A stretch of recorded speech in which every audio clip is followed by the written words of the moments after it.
have a look at this. We've got 600 people here today.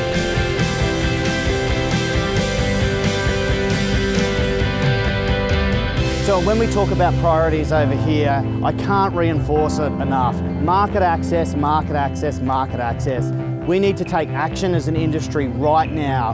European Union, FTA, Australia, FTA is extremely important. Brexit is extremely important and needs action from industry and government. So all the people you see here behind me is the network that we've built in Europe. We're very lucky to have our Sheep Meat Council of Australia over here at this event.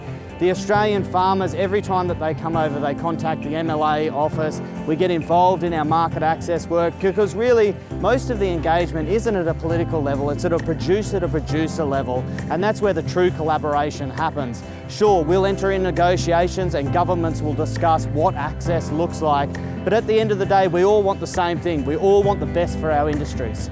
Last year when I spoke to you, a free trade agreement we were in the scoping phase. I'm pleased to say this year, we're likely to start negotiations at the end of the year. That's a phenomenal result for the Australian red meat industry. So the EU-Australia Free Trade Agreement, I cannot reinforce to you or highlight to you enough how positive that this has been for the Australian red meat industry. Now all of our hard work and our network that we've built throughout Brussels and Europe will pay off, and we'll discuss the possibility of Australian beef, sheep meat and goat meat getting better access into the European Union, which has been traditionally quite restricted.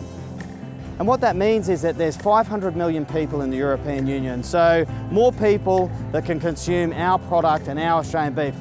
The European population is quite wealthy, but they also demand a very high quality product. Australian farmers can provide that product.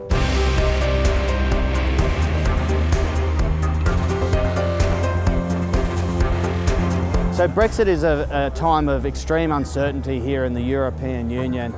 The UK will leave the EU likely by March 2019, so it'll operate as a separate entity. So our government and the Australian industry have certainly prioritised Brexit as firstly understanding what actually Brexit means and the impacts on our industry and what we can do to ensure that our red meat trade stays secure and safe going forward into the future. Hey, go Aussie meat! We've grown from 200 when we had our first, 400 people when we had our second barbecue.